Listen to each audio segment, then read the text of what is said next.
সবাইকে আন্তরিক শুভেচ্ছা। আশা করি আপনারা সকলেই ভালো আছেন। আজকে সবথেকে মহা গুরুত্বপূর্ণ 4টি এসএলপির হিয়ারিং হলো মহামান্য সুপ্রিম কোর্টে।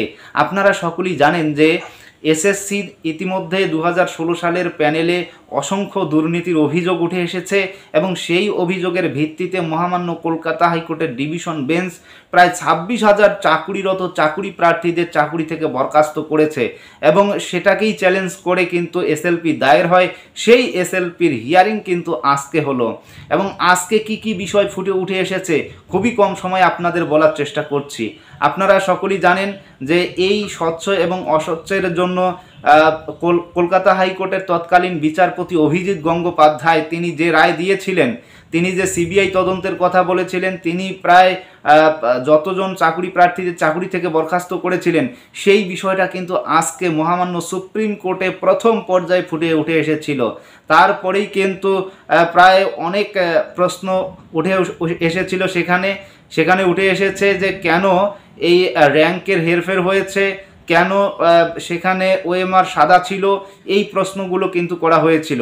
তখন কিন্তু এসএসসির যিনি আইনজীবী ছিলেন তিনি কিন্তু এই বিষয়গুলোকে মেনে নিয়েছেন এবং তিনি বলেছেন যে তাদের এই বিষয়গুলো অর্থাৎ যারা অস্বচ্ছভাবে রয়েছে তাদেরকে চাকরি থেকে বরখাস্ত করবে।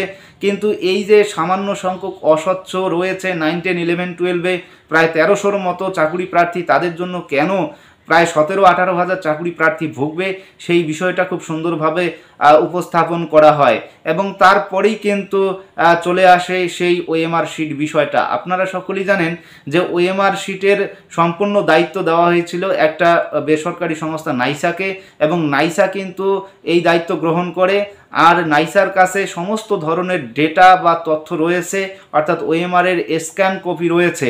আর এসএসসি কেন ওএমআর শিটগুলোকে ডিস্ট্রয় করেছে, ধ্বংস করেছে, নষ্ট করেছে, সেই প্রশ্নটাও কিন্তু আজকে উঠে এসেছে। তখন কিন্তু এসএসসির আইনজীবী খুব সুন্দরভাবে সেটাকে উপস্থাপনা করেন। তিনি একটা রুলসের কথা বলেন, সেই রুলস অনুযায়ী কিন্তু সেই ওএমআরগুলো নষ্ট করা হয়েছে এবং তিনি আরও জানান যে নাইসাকে যে দায়িত্ব দেওয়া হয়েছে সে কারণেই নাইসা কিন্তু এই এসএসসির ওএমআর শিটগুলো স্ক্যান করে রেখেছে, তাই তাদের কাছে কিন্তু সেই ওএমআর স্ক্যানগুলো নেই। বারংবার কিন্তু সেই বিষয়টা জানানো হয়েছে মহামান্য সুপ্রিম কোর্টে। সুপ্রিম কোর্ট কিন্তু বারংবার বলছে যে একটা যেখানে স্বশাসিত সংস্থা যারা নিয়োগ প্রক্রিয়া চালাচ্ছে তাদের কাছেই ডেটা নেই, এই যে বিষয়টা নিয়ে কিন্তু বারংবার প্রশ্ন করেছেন মহামান্য সুপ্রিম কোর্টের বিচারপতি। তো অপরপক্ষে এসএসসির যিনি আইনজীবী রয়েছেন তিনিও কিন্তু অত্যন্ত সুদক্ষতার সহিত তার উত্তরগুলো দেওয়ার চেষ্টা করেন, অর্থাৎ নাইসাকে দায়িত্ব দেওয়া হয়েছে সম্পূর্ণ ভার, তাই নাইসা সেই দায়িত্বটা পালন করেছে, এটা কিন্তু বারংবার বোঝানোর চেষ্টা করেছেন। সে কারণেই কিন্তু আজকে সবথেকে মহাগুরুত্বপূর্ণ বিষয় যে সেগ্রিগেশনের সঙ্গে সেগ্রিগেশন করতে পারবে কিনা সেই বিষয়টা কিন্তু বারংবার বলা হয়েছে এবং এসএসসির পক্ষ থেকে সেগ্রিগেশন করতে পারবে এটাও কিন্তু বারংবার বলা হয়েছে।